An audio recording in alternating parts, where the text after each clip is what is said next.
los ámbitos de la historia económica y de Latinoamérica. Fue miembro del Consejo Nacional del Libro y la Lectura y del Grupo de Historia de la Comisión Verdad y Nuevo Trato con los Pueblos Indígenas. Participó como consultor de la Cámara de Diputados en materias indígenas y en el Grupo de Trabajo de Historia de la Comisión Nacional de Investigación Científica y Tecnológica. Ha realizado clases en distintas casas de estudio. Actualmente es director del Instituto Avanzado para el Diálogo de Saberes y Transformación Intercultural, Ta-In-Paguán, de la Universidad Católica de Temuco. Bueno, esa es la breve presentación de los invitados de hoy. Había mucho más para compartirles, pero resumimos. Un poco contarles a los participantes y a los que se están conectando. Hoy día la metodología de este encuentro es que cada expositor va a presentar 15 a 20 minutos y luego de eso, vamos a partir por Diego, luego de eso vamos a leer algunas preguntas o comentarios por chat para que luego Carlos Bresciani, quien es sacerdote jesuita, quien vive hace más de 15 años en Tirúa y autor del libro Mitos del Pueblo Mapuche, realizará el cierre del encuentro. Diego Ancalao, por favor, puedes prender tu micrófono. Iniciaremos con tu presentación. Gracias. Bueno, muchas gracias por invitarme a esta conversación, a la universidad, al padre, y un saludo muy especial a todos los que están participando de esto, y por supuesto al profesor Jorge Pinto, que yo lo conocí en la Universidad de la Frontera. Bueno, mira, este es un tema, el plebiscito y pueblo originario, un tema que tiene muchas aristas y da para tocar varios puntos con respecto a ello. Sin embargo, lo primero que quiero manifestar es que todo esto nace, este cambio constitucional, este plebiscito que se va a vivir ahora, nace de las movilizaciones ciudadanas, nace de la gente que hace mucho tiempo reclamaba solución a sus problemas y que no se le resolvían. Por lo tanto, todo este cambio que estamos viendo hoy día es consecuencia de un triunfo social y político. No es el resultado del triunfo de ningún partido político, lo digo claramente porque en el debate actual se puede apreciar que muchos parlamentarios y dirigentes de partidos han manifestado o por lo menos hacen ver que esto es un triunfo de ellos. Y ahí hay que aclarar que este no es un triunfo de ellos, porque si lo hubiesen querido cambiar la constitución e incorporar a la grande mayoría de chilenos y de los pueblos originarios que están afuera del modelo de desarrollo, lo hubiesen podido hacer mucho antes que hoy día. Es decir, el gobierno es parte del problema y la oposición también. Es un punto que quiero manifestar. Entonces, esto ocurre porque el movimiento puso en relieve la erosión del monopolio de los partidos políticos sobre las causas que disponía la ciudadanía para transmitir sus quejas, sus esperanzas y sus exigencias.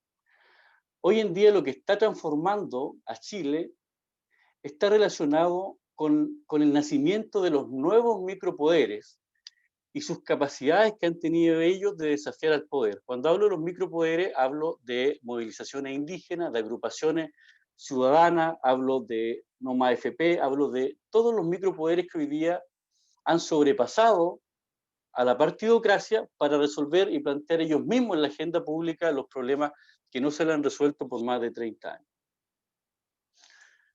En el caso nuestro, como mapuche, nosotros conocemos y comprendemos nuestros problemas mejor que nadie. Sin embargo, hasta el minuto parecemos incapaces de resolver de manera decisiva estos problemas de los cuales sabemos cuáles son.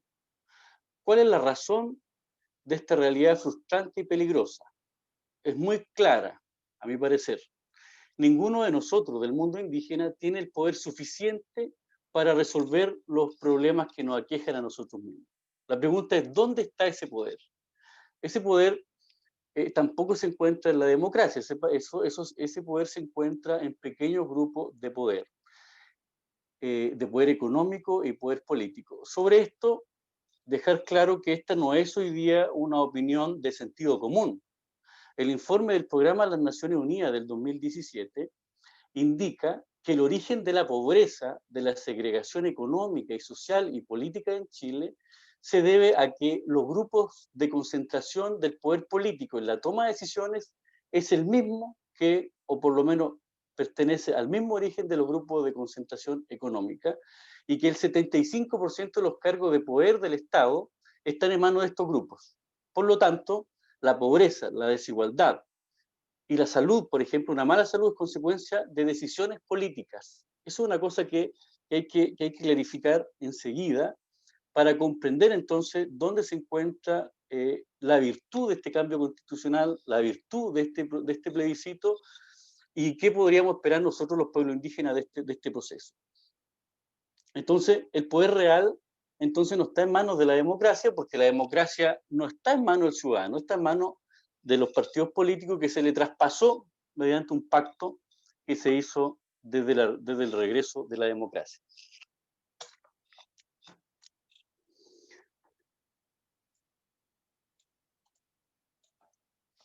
Esto es lo que quiero explicar, está en manos de los partidos políticos lo que hemos llamado la partidocracia, porque han hecho un pacto en el que no se transparentó que la soberanía ciudadana se traspasó a representantes políticos que hasta el minuto han demostrado o han terminado de demostrar en su gran mayoría que para mantener sus privilegios han tenido que responder al financiamiento de empresas privadas o grandes consorcios y no hacer leyes que resuelvan el problema de la ciudadanía. Por esto, el plebiscito es importante porque habla de un cambio constitucional, es decir, nuevas reglas en el poder, nuevas formas de incorporar a aquellos que han estado más de 30 años exentos de la participación política. Entonces,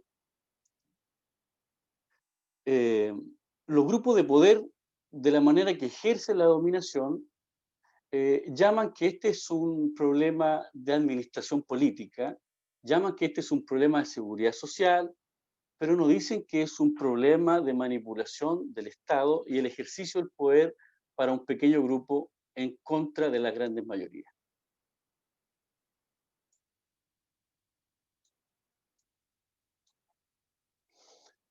Entonces, esta forma de poder se ejerce mediante el discurso del derecho, pero en la cual el Estado de Derecho está más al servicio de unos que de otros. Eso se puede ver en el caso de la judicialización de las demandas mapuche y también se puede ver en el caso coercitivo y también de seguridad pública que se le ha aplicado a los chilenos que han marchado en octubre del año pasado e incluso al joven que Carabinero acaba de asesinar y señor Villarroel. Si no entendemos cómo se ejerce la dominación en nosotros, no sabremos cómo generar la estrategia que permita lograr ciertos niveles de libertad, o a lo menos terminar con la libertad liberal que es impuesta en esta Constitución y que fue impuesta a sangre y fuego por la dictadura y que ha sido administrada de manera eficiente por lo que fue la concertación y lo que hoy día podemos llamar la oposición. La idea es que este nuevo pacto social permita entonces que las personas recuperen la capacidad de decidir su futuro y que los pueblos originarios puedan tener incidencia en cómo quieren pensarse a 50 o 100 años más, oportunidad que hoy día no tenemos. El sistema político se debe sustentar en la fe pública, es decir, que las leyes deben aplicarse de la misma manera para todos, como lo dice Weber, pero hasta el minuto el sistema político ha demostrado que la ley es distinta para cada uno, es distinta para Larraín que para Melinao, por ejemplo.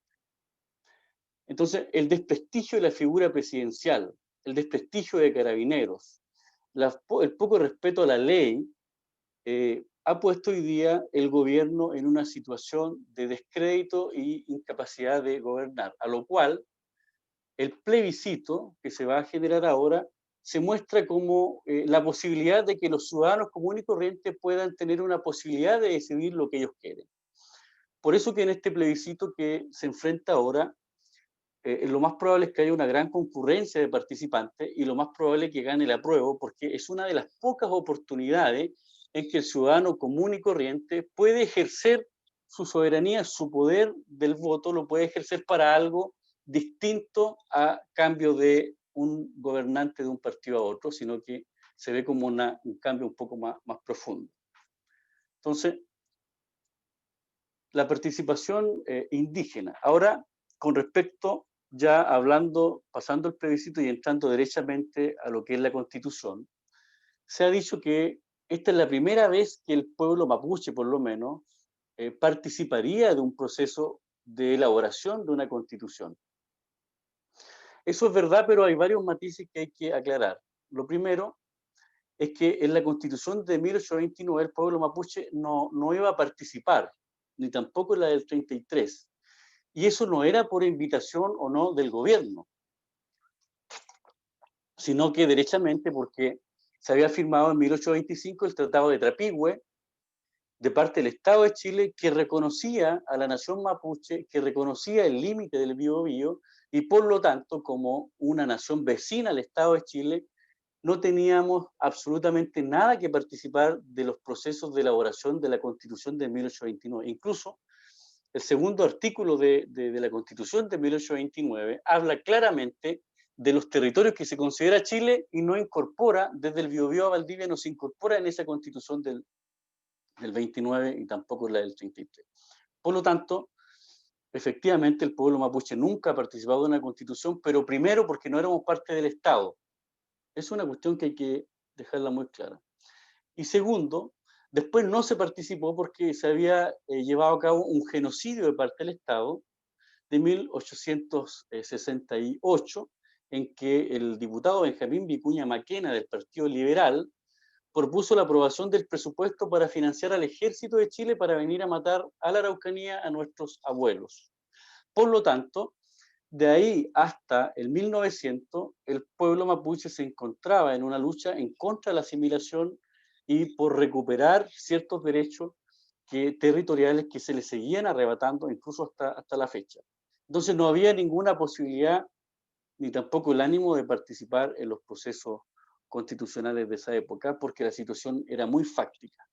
En la cuestión ahora, efectivamente es importante participar, porque el pueblo mapuche no es parte del pacto social del Estado de Chile, no es parte de la Constitución. No ser parte del pacto social quiere decir que los derechos humanos, derechos territoriales y también individuales que se ejercen mediante el Estado, el pueblo mapuche, al no formar parte de la Constitución, o los pueblos originarios, no han sido hoy día benefactores de esos derechos, como son los derechos colectivos, por ejemplo, que no son reconocidos y que tampoco es reconocido constitucionalmente la existencia como pueblo en sí, porque el artículo 7 de la ley indígena de Chile dice que los pueblos indígenas somos parte del patrimonio de la nación chilena. Entonces, eso está muy mal, porque nosotros no somos parte del patrimonio. Los pueblos indígenas en sí somos distintos al pueblo de Chile, y el patrimonio es de los pueblos, no es del Estado. En ese contexto, ahí hay que manifestar dos posibles peligros que se pueden presentar en este proceso constitucional. El primero es que el pacto por la paz que se firmó entre el gobierno y la oposición es muy similar al pacto que se firmó para proteger la constitución de la dictadura en la vuelta a la democracia, es decir, asegura que los constituyentes sean representantes de estas dos corrientes hegemónicas, del gobierno y de la oposición. Por dos razones. La primera es que el sistema electoral para elegir a los constituyentes, los delegados constituyentes, es el mismo sistema que se permite o que existe para elegir diputados. Es decir, por listas. En el distrito donde yo soy, el 22, son cuatro diputados, por lo tanto la lista va a ser de 5 candidatos. Es decir, que el presidente de la Junta de Vecinos, que no pertenece a ninguno de los partidos de la hegemonía de la administración del Estado, no puede ser candidato. Y si quiere ser candidato, tiene que buscar firmas, sin financiamiento del CERVEL. Tiene que recorrer 16 comunas para poder ser electos en el distrito 22. Además de eso, tiene que conformar una lista, y para eso tiene que reunir el 0,5% de la lista. Es decir, que una lista para un distrito debe tener más firmas de las que necesita un partido para constituirse en la región. Y eso lo único que apunta es a dejar al ciudadano, al dirigente social o dirigente comunitario o gremial, afuera de este proceso de elecciones. Por lo tanto, lo que va a pasar en este, como ejemplo, el Distrito 22, es que los constituyentes que van a ser electos van a ser los que van a pertenecer a alguna de las listas del gobierno o de la oposición, de los partidos. Y esta lista va a tener como jefe de campaña a los diputados en ejercicio con oficina y con una capacidad operativa distinta a la de un ciudadano normal. Por lo tanto, este pacto por la paz asegura que en porcentaje mayoritario, por ejemplo, por supuesto que van a haber excepciones, pero en porcentaje mayoritario, los que van a formar parte de esta comisión constituyente van a obedecer a los mismos grupos de poder, tanto del gobierno como de la oposición, y con eso uno podría entender por qué aparece Longueira y por qué aparece mucha gente del gobierno llamando al apruebo y también a participar en los procesos electorales de la elección o selección, no, elección de asambleístas. Y en el caso de los pueblos originarios, que se han pedido cupos reservados, que lo cual es absolutamente lógico, se encuentra aún entrampado en el Senado. Recientemente no se ha aprobado la posibilidad de que exista un registro electoral indígena en la cual la gente se autoidentifique perteneciente a uno u otro pueblo originario, sino que han estado los intentos en regular ese registro al crearse, regularlo por los que están inscritos en la CONADI y los que puedan sacar la calidad indígena, y no respetando el 12,8% de personas que según el último censo se reconocen como indígenas. Esto lo que hace, en el fondo, es cooptar o limitar la capacidad de participación de los pueblos originarios. Esto es completamente nocivo porque si en democracia elige la mayoría, los mayores porcentajes de personas, si los pueblos originarios son minoría, no tienen la posibilidad de participar en igualdad de condiciones en un proceso electoral. A menos que pase lo mismo que con los cupos de mujeres de los cupos reservados de mujeres, las cuotas de participación femenina, por ejemplo. Si de la Cámara del Parlamento sale al final de cuentas todo esto reducido a cuotas indígenas en los partidos políticos sin registro electoral en estas condiciones, sin un distrito en el cual tenga que ver de acuerdo a la densidad poblacional de los pueblos, lo que va a ocurrir aquí va a ser una cooptación y van a terminar tomando las decisiones los indígenas, eso sí, pero que no necesariamente van a obedecer a las organizaciones indígenas, sino que pueden obedecer directamente a los partidos políticos o los grupos de poder que los llevarían en sus cupos. Y ese es un punto bastante peligroso. Ahora, por último, es importante destacar que el actual y reciente resultado de los estudios del Centro de Investigación Indígena Intercultural, el CIR, indica que la población chilena, la gente no indígena, ha sobre un 85% de los encuestados está de acuerdo en que los pueblos indígenas sean reconocidos constitucionalmente. Está de acuerdo en que se reconozca el idioma mapuche como oficial y que se reconozca incluso constitucionalmente. Pero solamente el 17% de los chilenos está de acuerdo que sea un Estado plurinacional. Solamente el 55% está de acuerdo que sea un Estado multicultural, pero no está de acuerdo que sea un Estado plurinacional. Y la demanda indígena en la actualidad apunta a un Estado plurinacional, que quiere decir que dentro de un mismo Estado se reconozcan naciones que existían antes que se constituyera el Estado, lo que en Canadá llaman las primeras naciones. Entonces, esto es un punto muy particular que necesita que existan los cupos reservados indígenas para que los representantes de los pueblos reclamen y pongan en la nueva constitución este punto que es el Estado plurinacional, no solamente multicultural, porque por ejemplo los chinos, los haitianos son culturas distintas, efectivamente, pero no son originarias. Y la idea es que se reconozca como plurinacional para reconocer las culturas preexistentes a la instalación del Estado. Y por último, también es importante decir que además de esto de ser un riesgo para los pueblos, para los derechos de los pueblos indígenas, para reclamaciones indígenas, también es un riesgo porque los derechos hoy día, como lo han demostrado los convenios internacionales y las nuevas definiciones de derecho indígena, indican que el derecho de las personas está íntimamente ligado a los derechos de la naturaleza. Esa es una reclamación que hacen los pueblos indígenas de América Latina. Eso quiere decir, entender esta pequeña diferencia, quiere decir que es la clave de la perpetuación de la especie humana. Es decir, entender que no sacamos nada que nos entreguen todos los derechos si no tenemos un mundo sano para ejercer estos derechos.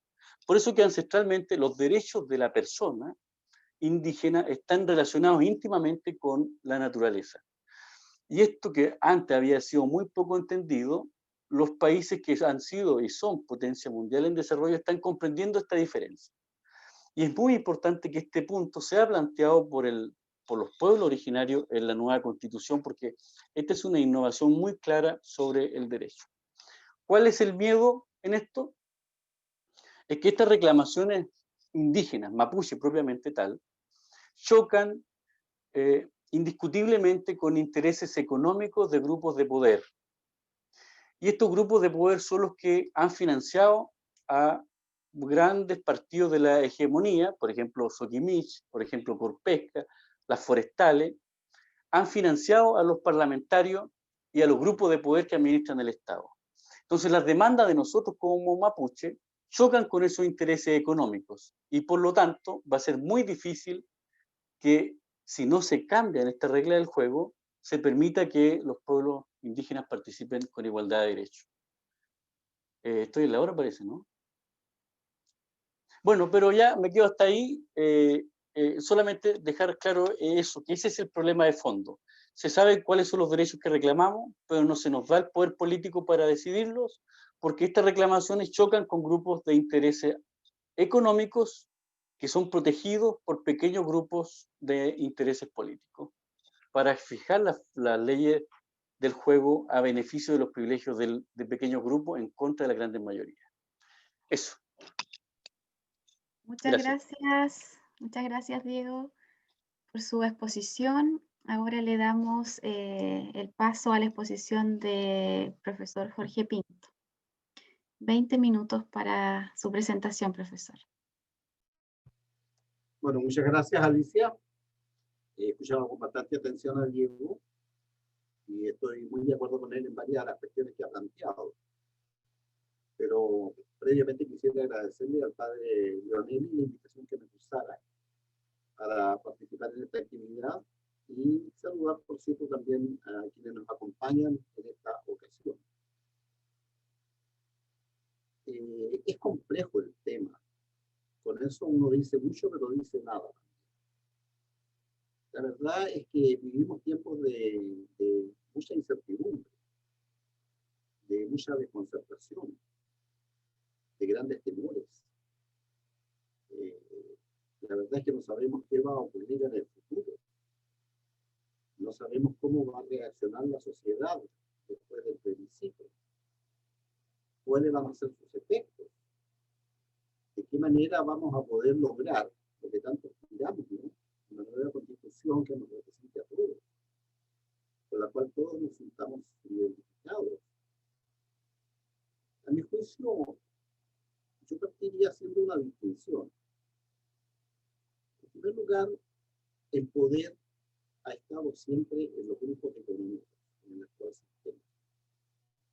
Por lo tanto, arrebatarle el poder a los grupos económicos es una cuestión extraordinariamente difícil.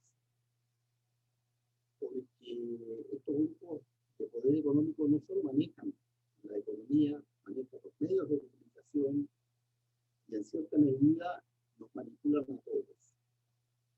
Lo que la clase política hace es disputarse la administración del Estado, pero no el poder, porque el poder está en manos de los grupos económicos en el actual sistema. Y finalmente, la clase política que administra el Estado es financiado por estos grupos económicos y por lo tanto termina respondiendo a los intereses de estos grupos, y eso lo sabemos perfectamente bien, por la forma de financiamiento que tienen los partidos políticos, y esto es transversal. Esto incluye a los partidos de centro, de derecha y de izquierda, por igual. Están todos involucrados por los grandes empresarios, que son quienes lo sostienen y quienes entregan la administración del Estado precisamente para que modifiquen lo más mínimamente posible el actual sistema. Dicho esto, vamos a ver hasta dónde realmente una nueva constitución, porque yo parto de la certeza de que va a ganar el apruebo, y parto también de la certeza de que se va a imponer la convención constitucional, excluyendo la participación directa de los miembros del Parlamento. Por lo tanto, no sabemos hasta qué punto realmente la forma como se va a elaborar la nueva constitución va a responder a lo que el país requiere en términos de cambio del sistema que tenemos actualmente. Un sistema que está al borde del precipicio, no solo en Chile, sino que en el mundo entero, porque este es un proceso, yo diría, planetario. En el fondo, y yo en esto estoy plenamente de acuerdo con Diego, esta convocatoria del plebiscito no ha sido producto del esfuerzo de los partidos políticos, no ha sido producto del esfuerzo del gobierno o de la voluntad del gobierno por cambiar las reglas del juego. Ha sido, a mi juicio, lo que yo llamo o denomino la rebelión de la periferia, entendiendo por periferia a todos aquellos grupos que nunca estuvieron en el poder, que fueron manipulados por el poder, las mujeres, nuestros pueblos originarios, pueblos ancestrales, los grupos que tienen una tendencia de género distinta a lo que habitualmente llamaban normalidad, de los pobladores. En fin, es la periferia la que se ha rebelado contra un sistema que los oprime, que les impide salir de la pobreza a través de colusiones que hacen las grandes empresas, ¿no?, que manipulan los precios, etcétera, etcétera, que han privatizado la salud, que han privatizado la educación, que han privatizado los servicios básicos, que todos lo han transformado en negocio. Este sistema ya no lo resiste, y es la rebelión de la periferia lo que ha generado el ambiente en el cual hoy día nos desenvolvemos. No sabemos hasta qué punto, y en esto puede ser bastante audaz y tal vez me puedo equivocar, probablemente me equivoque efectivamente, ¿no? Yo no sé hasta qué punto la pandemia está siendo utilizada para ponernos rosales y mantenernos atrapados por el miedo.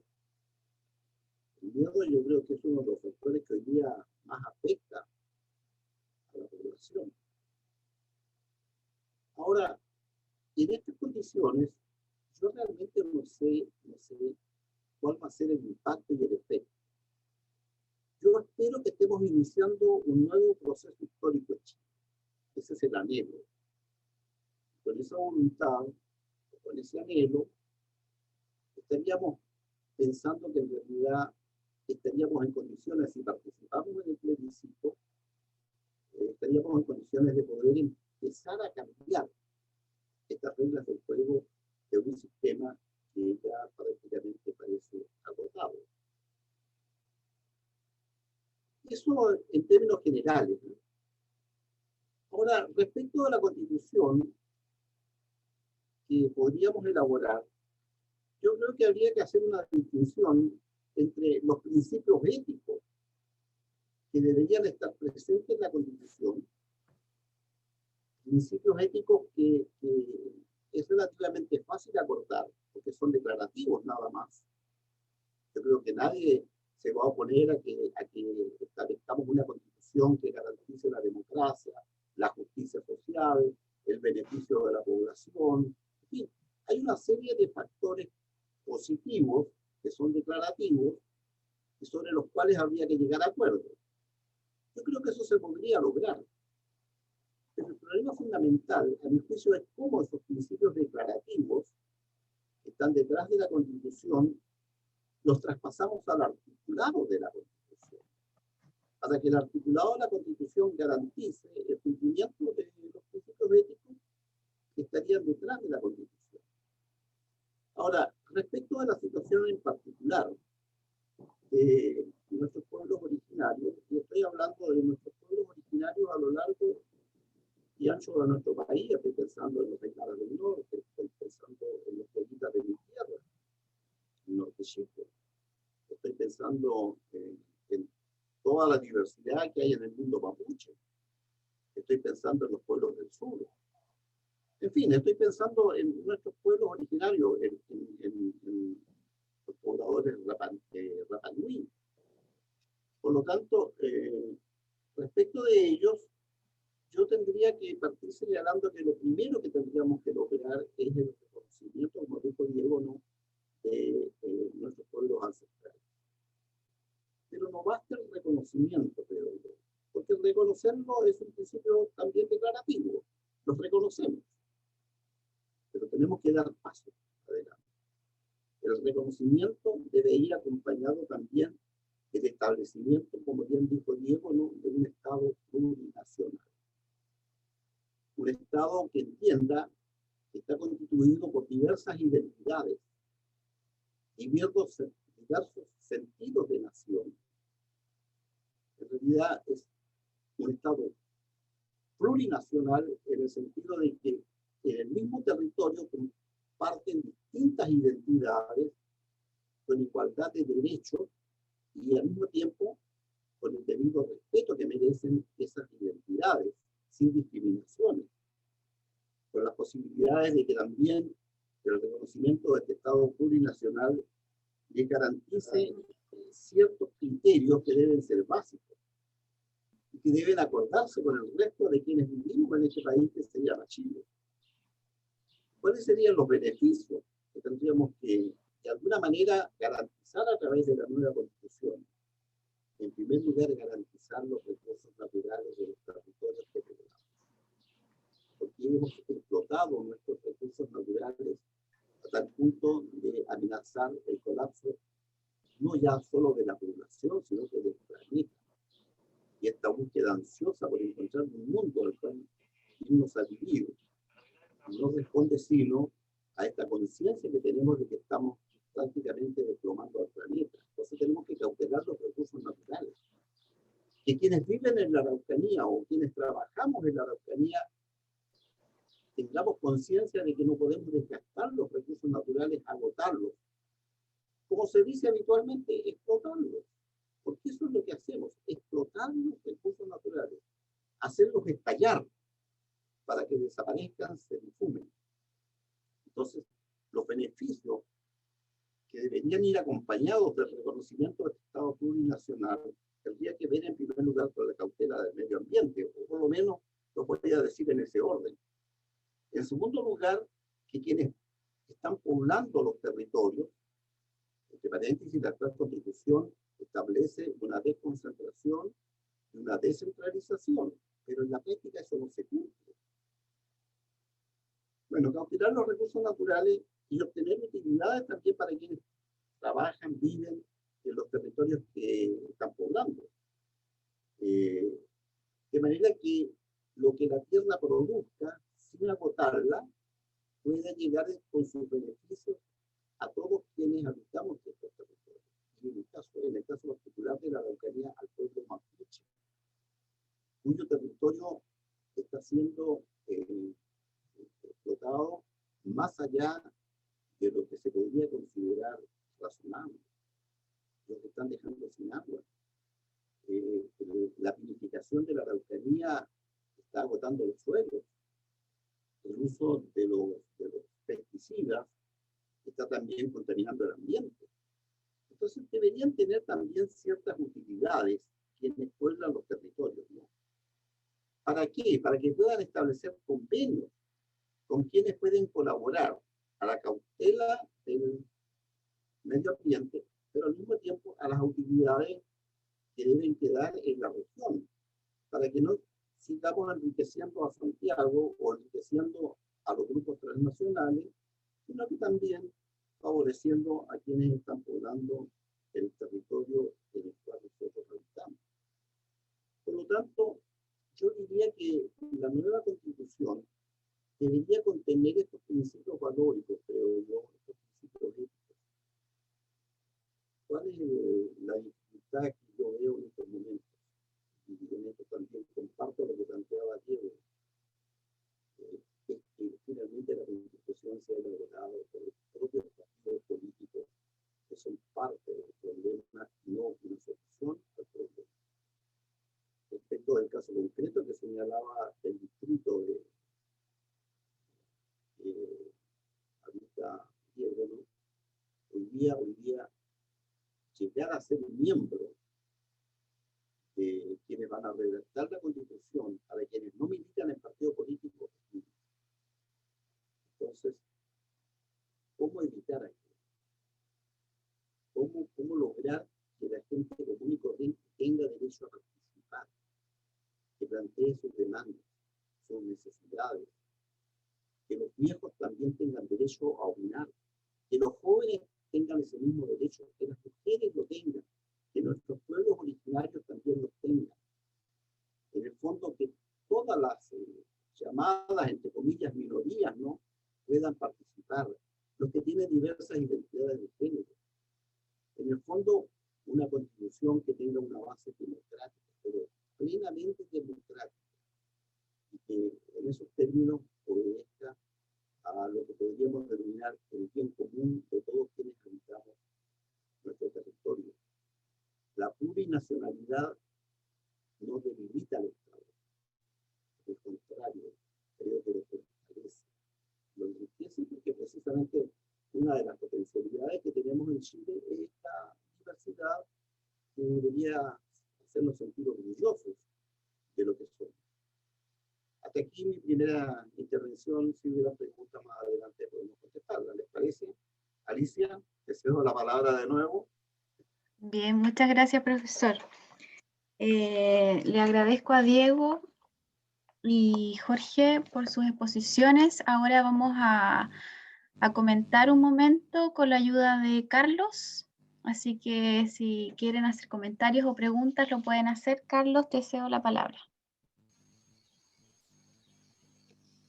Sí, agradecer a Diego y al profe Jorge por sus exposiciones, por compartir su palabra. Y quería reflejar un par de ideas, palabras que ustedes comentaron que me hicieron sentido, y de ahí como expresarle algunas preguntas para que pueda haber algún tipo de diálogo así entre nosotros, entre nosotras. Estamos aquí, después supongo que nos verán en alguna parte, no sé dónde lo irán a subir. Lo primero, me encantó, profe Jorge, esa expresión de la rebelión de la periferia. La encontré como imagen como muy expresiva, porque además expresa lo que decías tú, Diego, esto como de que en el fondo esto no nace de la clase política, que está unida a la clase económica, sino que nace del mundo popular, de la gente de la calle, la gente de a pie, y en el fondo también, a propósito de la nueva Constitución y los pueblos originarios, son los pueblos originarios, las personas, los indígenas, los que no tienen el poder, por lo tanto no lo han tenido para hacer política pública. Entonces como que hay algo de esa imagen que refleja también lo que ha estado pasando y lo que está pasando en el país, que de alguna forma lo que revienta, por decirlo así, es el cansancio del no acceso al poder. Dicho no como solemos entender el poder como dominación, sino el poder como participación y decisión sobre el presente y futuro de mi vida o de nuestra vida. Quizás con más fuerza en este último tiempo, sobre todo los pueblos originarios, el pueblo mapuche desde hace mucho tiempo atrás, viene como hablando del derecho no a vivir yo, sino al derecho al proyecto histórico de vida del nosotros, ¿no? Algo muy propio en general de los pueblos de la Via Yala, de América, que tienen más, que hay una cierta concepción más del nosotros, porque ciertamente es el nosotros el que ha sido avasallado, el que ha sido maltratado, digamos. Entonces hay algo de eso, y el nosotros también está en el mundo de la población, en el mundo de la periferia, el mundo de los cordones de pobreza, en el mundo de los que no acceden a la salud, del mundo del que no acceden a una buena educación, de los descartados, del lumpen, que son en el fondo las consecuencias de un modelo exclusivista y elitista, etc. Entonces eso me hace mucho sentido, primero para expresar como esa descripción de la realidad y que ayuda a entender lo que está pasando, porque es cierto que uno ante los hechos que uno ve y todo, que pueden ser muy, entre comillas, o no entre comillas, violentos y que uno no le gustaría que sucedieran, hay que explicarse que justamente tienen unas raíces mucho más profundas que la mera rabia instantánea del momento, así, ¡oh! Me dio la rabia y voy a hacer esto.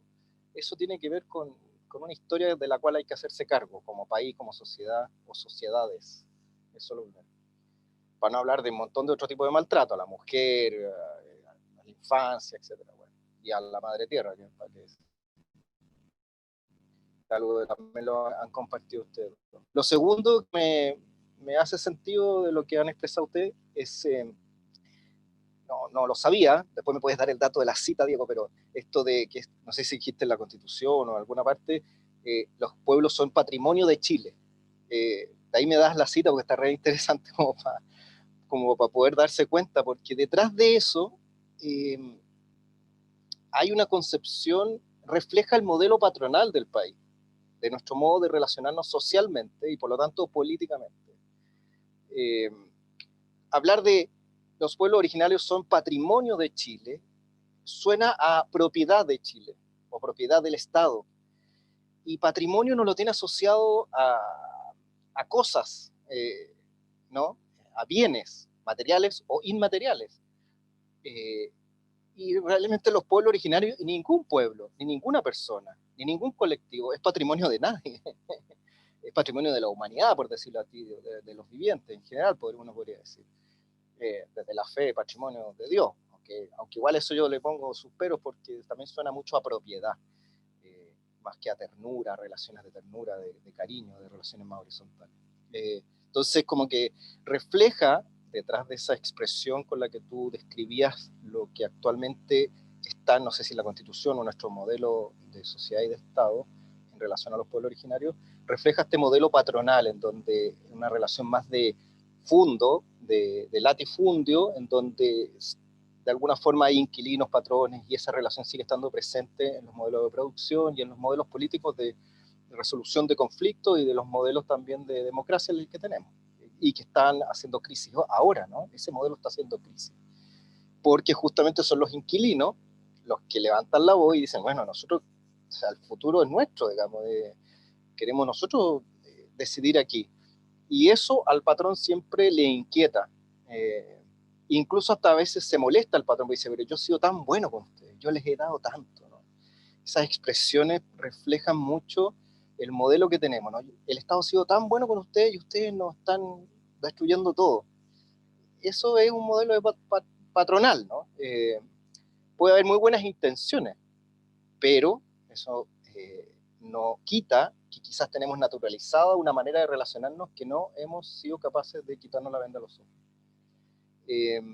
Y se da en expresiones como hablar, aquí, perdón, profe Jorge, porque voy a hacer una pequeña crítica que yo también la tengo y la asumo mucho porque a mí es una forma como de, hay expresiones de hablar de nuestros pueblos originarios, sobre todo cuando los somos no indígenas los que hablamos.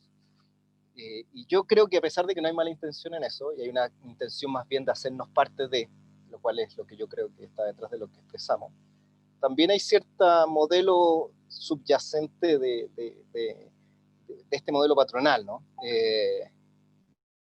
Como de nuestros, son de nosotros, ¿no? Y ahí, bueno, puede ser una sensibilidad mía súper hipersensible y estoy puro jodiendo fuera de esto, digamos, pero bueno, me lo pueden decir en la cara. Eso es lo segundo. Y lo tercero, que me nace de lo que ustedes han expresado, así como reflejo y comentario, es que para reconocer los derechos de los pueblos originarios, para reconocer los derechos de la tierra, algo de lo que han hablado los dos, sobre todo Diego, para reconocer también, no lo he hablado, pero quizás por sensibilidad propia o malformación profesional, también los derechos religiosos, espirituales,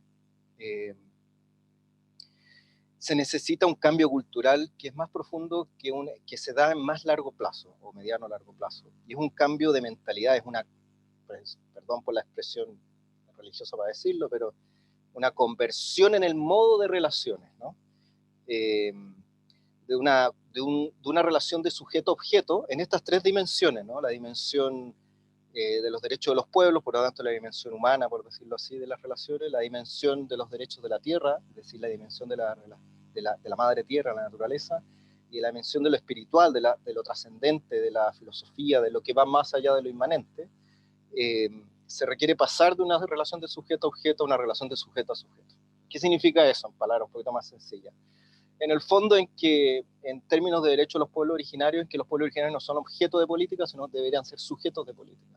En relación a la madre tierra, es que la tierra no es una cosa, una propiedad, una cosa así sin espíritu, sino que es un ente, es una persona, por decirlo así, ¿no?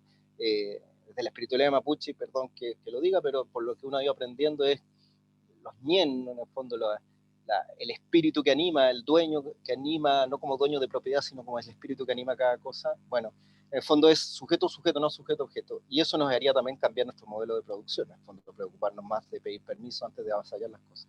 Y lo tercero, en términos de espiritualidad y trascendencia, filosofía, también hay una relación de sujeto-objeto en la medida en que nos relacionamos con las fuerzas espirituales, como en un supermercado, en el fondo, voy a pedir algo muy propio que hemos educado mucho los cristianos nosotros, digamos, a Dios se le pide y se le pide y se le pide, esa es como una relación media de supermercado, ¿no? Y no una relación de sujeto a sujeto. Educado a Dios muy omnipotente, que todo lo puede, que en el fondo hace que la relación de uno sea como de vasallo, ¿no? Cosa que nos ha hecho mucho daño. Bueno, y esa relación de sujeto a sujeto implica derechos, o sea, implica reconocer derechos asociados a las personas, a los pueblos, a la naturaleza, a la espiritualidad. Y para ello hay que superar prejuicios, mitos que nos tenemos, ¿no? Como dejarse ver, para liberar de esas cegueras naturalizadas que a veces nos hacen no solo decir expresiones que pueden reproducir modelos patronales, sino también nos hacen reproducir políticas públicas en ese tipo de modelos, ¿no? Y nos hacen ver algo que es bueno, pero en realidad no es bueno.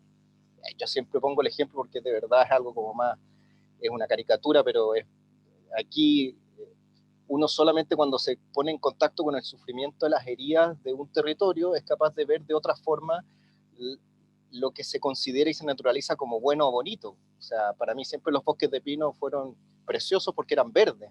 Yo venía de infancia por aquí cerca de vacaciones en el verano y aquí, pero nunca vi lo que había detrás, la historia que hay detrás. Cuando uno es capaz de reconocer la historia de dolor y de sacrificio y de muerte que hay detrás, uno reconoce que eso que es algo verde bonito se transforma en un desierto verde, en algo que no, que en el fondo está marcado por la herida, ¿no?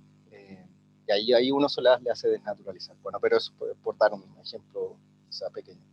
Entonces eso como comentario y como pregunta, a ambos también, una quizás más dirigida a Diego, pero es algo dijiste, pero ¿qué condiciones, para ser así sintético, deberían darse para que pueda ser legítimo un proceso por parte, sobre todo por parte del mundo indígena? ¿Qué condiciones deberían darse en este proceso de nueva constitución y de plebiscito, de constituyente, etcétera, de proceso de construcción de una nueva constitución para que sea legítimo, ¿no? Los mínimos. ¿Y qué pasa si eso no se da? O sea, es un poco futurible, ¿no? Pero ¿qué pasa si esos mínimos no se dan, ¿no?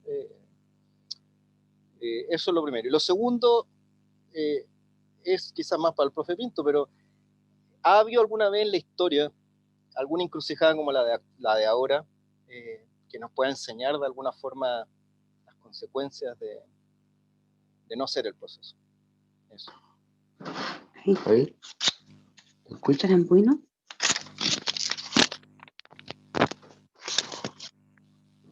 ¿Se escucha ahí? No, ¿Qué ¿qué puede haber sido? No sé quién quiere. Ay, sí. Sí. Parece que son los cositos que están malos. ¿Qué parte del profe Pinto nomás? Después Ya. respondo yo. Estupendo. ¿Ahí? Dele, profe. Sí. Ahí está. Ahí se escucha.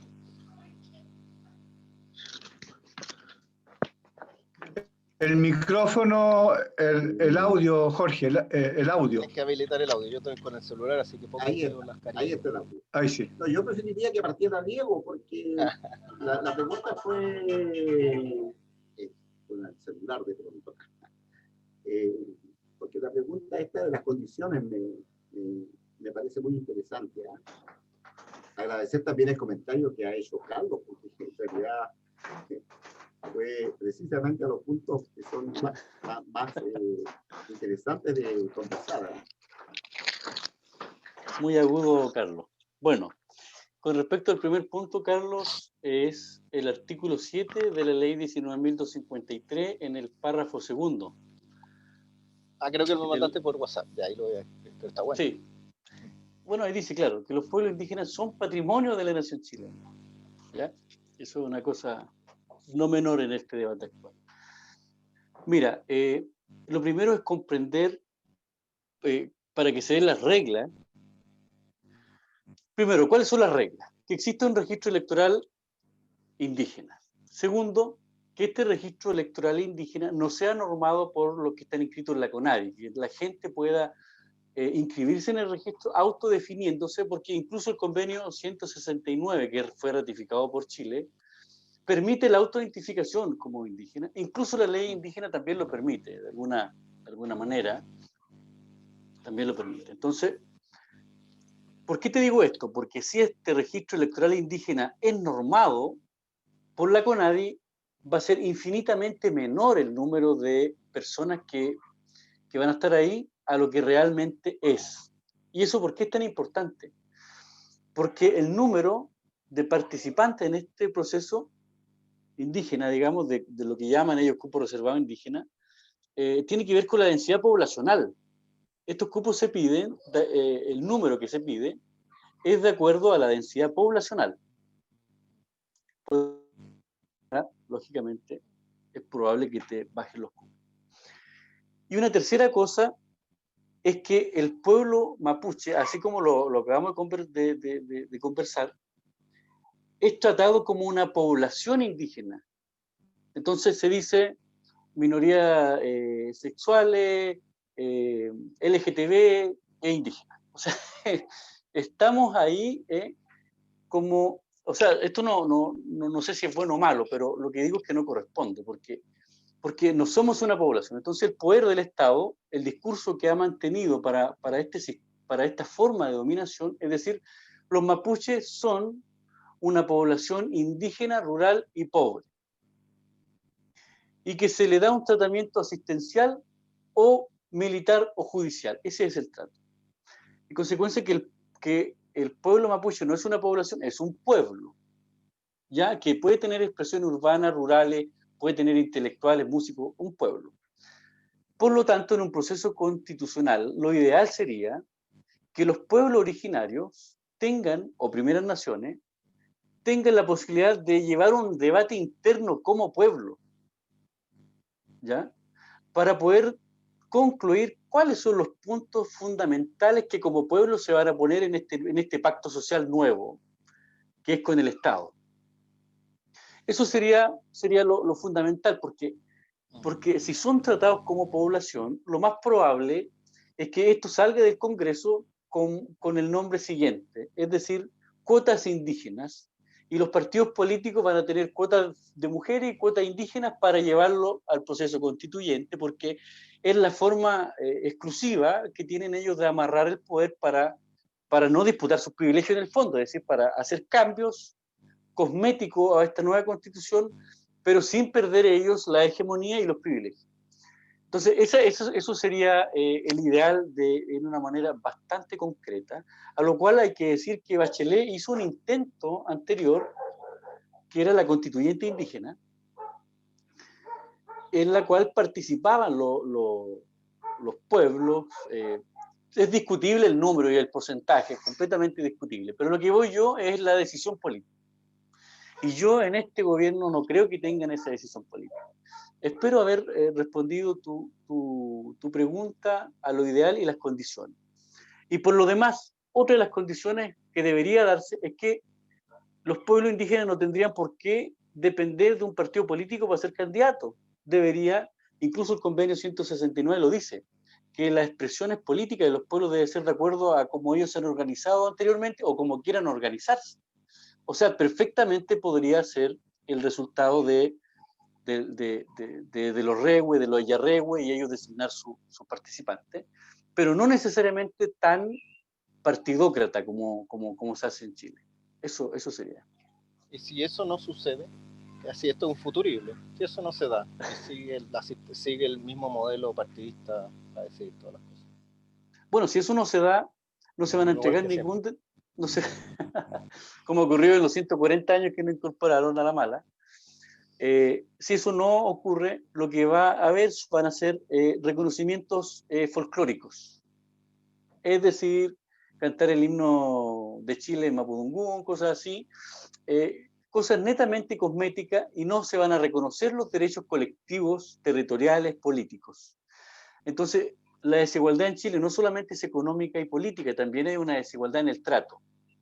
Y esta desigualdad en el trato al pueblo mapuche va a seguir. Es decir, en términos muy concretos, si no se dan estas condiciones, vamos a seguir siendo interpretados y subyugados y bailar una música que no ponemos nosotros. Eso sería. Super. Chal. ¿Profe? ¿Está por ahí? Bueno, voy yo ahora. La verdad es que Carlos nos ha puesto en aprieto acá. Yo hablo de nuestros pueblos originarios, ¿eh? Y puede tener razón, tal vez, Carlos, cuando estamos de alguna manera replicando el modelo patronal, ¿eh? Los hago mío. Pero yo voy a usar el término en el sentido quizás más positivo, ¿eh? En el sentido de que yo lo siento mío porque aquí llegaron 150 españoles en el siglo XVI. Y si yo no soy miembro de nuestros pueblos originarios, sería una excepción en realidad. Yo soy parte de ese mundo. Y todos somos parte de ese mundo. En mi tierra, la gran poetisa, aquí la tengo, no sé si alcanzan a ver el libro, ¿lo alcanzan a ver? Parece que se ve. Sí. Gabriela Mistral. Sí. Soy indio, dice. Era el término que se usaba el término indígena, pueblos ancestrales. Indio. Y yo soy parte de ellos. Y por eso que lo siento mío. Carlos, la bisabuela de mis hijos era la mía. Me enteré de su muerte. Mira. Entonces, ¿cómo me voy a sentir mío? ¿Cómo me voy a sentir parte de ese mundo? En ese sentido, uso esa expresión, pero no en el sentido patronal. Pero tu lectura creo que nos ayuda también a reflexionar sobre el lenguaje, particularmente sobre las formas de expresar, para evitar replicar esos modelos que hoy día podemos dejar en el pasado definitivamente. Lo segundo, respecto de esa diversidad también de convicciones religiosas. Fíjate que con Gabriel Yanquinao, aprovecho de agradecerle toda su colaboración en el instituto que estamos tratando de hacer funcionar en la Universidad de Puerto. Tuvimos mucho cómo abreviar el título del instituto. Finalmente le pusimos el tiempo igual y lo traducimos al castellano en espacio de encuentro y transformaciones de las relaciones culturales. Yo me resistí a usar el término transformaciones, porque siempre asocié transformaciones a la intervención del otro, porque lo que el Estado siempre ha intentado hacer es transformar al mapuche, aplastar al mapuche. La política es nociva, muerte cultural del otro para transformarlo en un chileno primero y después en un ciudadano. Postergando el nombre común, postergando todas sus prácticas. Entonces, en realidad, y la finalmente acepté el término porque lo que tratamos de transformar son las relaciones de las que nos limitan, para abandonar esas relaciones patronales, esas relaciones a las cuales aludía Diego cuando hablaba de esa convicción de que el pueblo mapuche es por naturaleza un pueblo flojo, holgazán y por eso pobre. Eso es una fantasía que se creó en el siglo XIX. Y por último, si han habido en el pasado condiciones semejantes a las nuestras. Yo suelo decir que en la historia no hay tiempos fáciles ni tiempos difíciles. Hay tiempos distintos. Es diferente. Hemos vivido episodios tan limitados como este. Pero en el siglo XX, lo que va del XXI, creo que ninguno es comparable a este. Tal vez desde mi punto de vista, y por los muy personales, puede haber sido después del golpe de Estado. Pero hasta cierto punto, yo creo que este, si bien podría no ser algo, ha sido igual a. Mira, el comienzo del segundo milenio fue dramático. Y duró 200 años superar esos miedos milenaristas que se producen cuando comienza el milenio y se le pasa la cuenta el milenio anterior. Los comienzos de todos los siglos también han sido traumáticos. Y me voy a referir particularmente a Chile. Fíjate tú que el cambio del siglo XVI al XVII estuvo acompañado de la gran insurrección y levantamiento mapuche que terminó en Tiralama con la muerte del gobernador Francisco García Ríos López. Y con un sentido culposo. Mira, la diferencia que hubo entre el siglo XVI y el XVII es que los grupos que manipulaban el poder se dieron cuenta que ellos eran parte del poder. Un espíritu culposo que hizo pensar que habían sido los pecados que ellos habían cometido, tanto mapuches como no mapuches, los que había provocado ese clima de violencia que se vivió a partir de 1598 y hasta 1615. Yo en esto le reconozco un enorme mérito a la labor de los jesuitas. Porque fueron los jesuitas los que de alguna manera prepararon el terreno junto a diversos lomos. El padre Luis de Valdivia, Ángel, el gran guerrero, que fue capaz de trabajar. Para llegar finalmente al lamento de Quilín, que de alguna manera configura un panorama distinto. El paso del 17 al 18 parece no haber sido traumático, pero del 18 al 19, la independencia. ¿Cuánta gente murió en esa verdadera guerra civil? Cuyos efectos repercutieron hasta 1930, terminan con el asesinato de Stalin. Fueron tiempos también duros, tiempos muy duros para los campesinos, que se vieron obligados a ir al campo de batalla, a pelear. ¿Por qué? ¿Acaso ganaron algo? El paso del siglo XIX al XX fue tan traumático. La guerra civil en el 91, los levantamientos de los obreros en el norte, en el sur, en Punta Arenas, la insurrección mapuche en el sur, en la Araucanía. Cuando uno lee, por ejemplo, el encuentro que hubo de Chavín de Cosmo, se da cuenta cuál es la situación que se vive en la Araucanía, cómo algunos locos establecieron una estrategia. Pero no veo un momento tan complejo como este. Porque en realidad, como yo decía antes, hay varias circunstancias que hacen de este momento un momento que es particularmente difícil, por la incertidumbre, por el desconcierto, por el temor por el futuro, el temor a la muerte. El temor a la muerte nos acecha. Ahora, ¿hasta qué punto estos son los mecanismos que está utilizando el sistema para aplicar las movilizaciones sociales, para contener la insurrección de la delincuencia?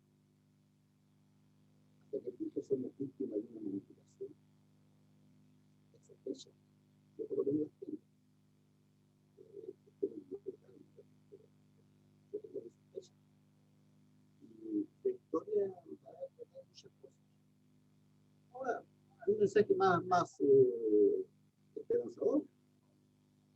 Estos tiempos distintos los han enfrentado con mucha valentía y con mucha capacidad creativa los jóvenes.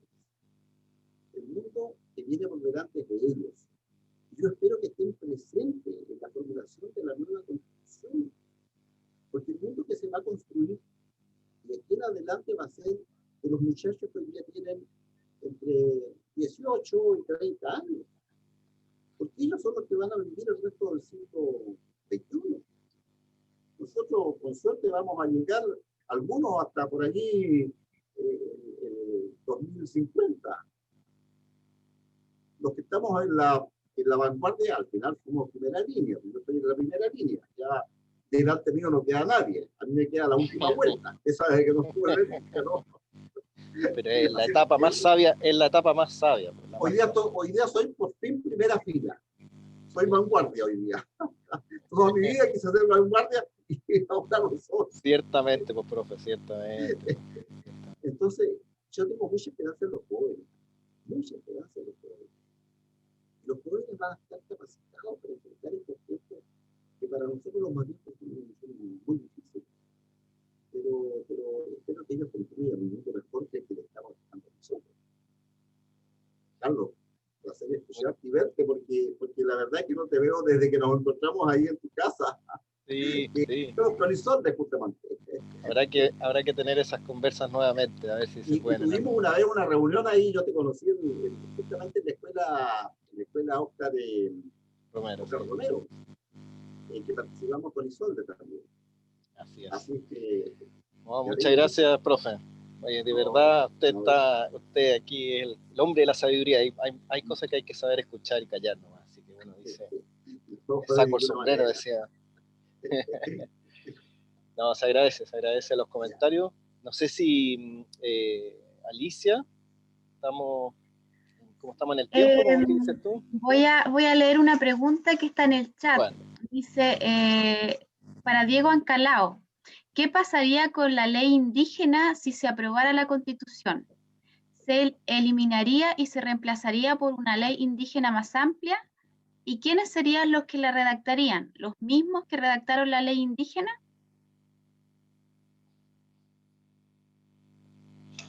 Bueno, si se cambia la Constitución, aunque como todo parece indicar que va a ser cosmético, las leyes estas no se derogan.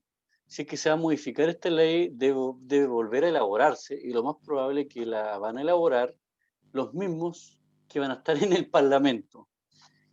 Desconozco y dudo también que si continúa este tipo de gobierno vaya a entregar la elaboración de una ley a un movimiento ciudadano o un movimiento mapuche. Pero en términos concretos, cambiando la Constitución, no se deroga esta ley, no se deberían derogar otras leyes tampoco, porque ¿qué pasaría con la gente que está en la cárcel? ¿Qué pasaría con las leyes de servicios sociales? O sea, no es algo que pueda ocurrir.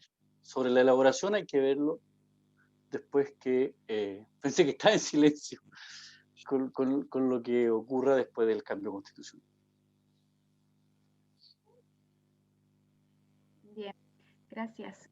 Otra pregunta, ¿por qué al Estado chileno no les conviene reconocer al pueblo mapuche como una nación? Siendo que este destacado pueblo no solamente derrotó al Imperio Español, sino que también ellos ayudaron en las batallas de los patriotas chilenos. Por lo que a mi punto de vista, Chile debe ampliar ampliamente su independencia al pueblo mapuche. También es para Diego Ancalao la pregunta. Ya. Mira, una cosa bastante compleja y al mismo tiempo sencilla. No se reconoce como nación, primero porque la gente que construyó este Estado y lo administra últimamente, todavía hay un grupo de poder que cree que Chile es una sola nación y el resto son subculturas o poblaciones indígenas. Y ese grupo de poder que está ahí, el gran porcentaje de ellos deriva de los que fueron beneficiarios de las tierras que se le usurparon al pueblo mapuche. La gran mayoría son inmigrantes europeos, también llamados colonos, pero para mí inmigrante al fin. Entonces ellos se constituyeron como una clase agraria en las tierras que recibieron a título gratuito. estos mismos grupos se transformaron después en una clase política y económica. Y los nietos de esos grupos que acuñaron un discurso arribista, racista y segregacionista son los que administran el Estado en los partidos de manera horizontal en Chile.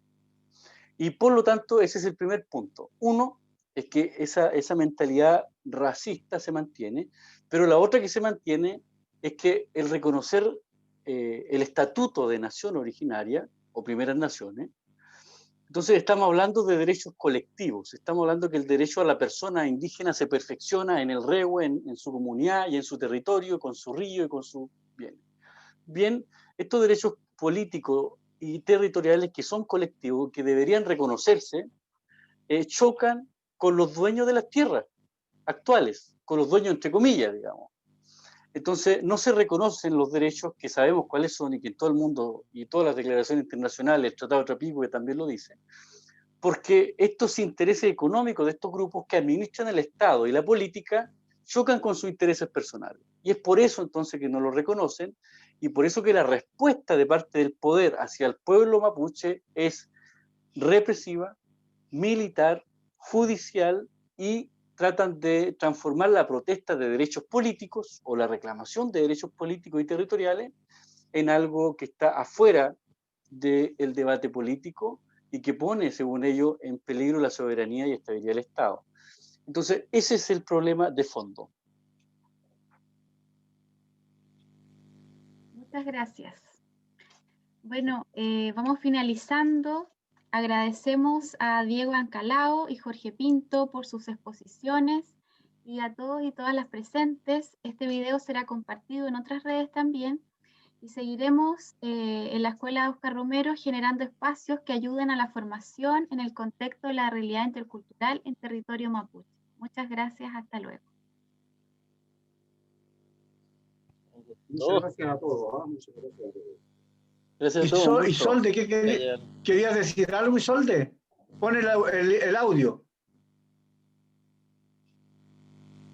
Es que deberíamos empezar nosotros como Escuela Óscar Romero hablando de pluriculturalidad y no de interculturalidad, porque ya la interculturalidad es como una etapa, aunque no realmente una etapa superada. Y dentro de eso podríamos irle dando nosotros cuerpo a la pluriculturalidad, porque cuando llegue la pluriculturalidad no va a ser solo para los pueblos originarios, sino también para aquellos que llegaron, los llamados colonos, también va a ser. Entonces a esa hora ellos van a gritar y van a tenerlo como bandera de ellos, y no de nosotros. Entonces tenemos que salir nosotros desde un principio, yo creo, y ir valorando, ir marcando la cancha, voy a decir. Eso era.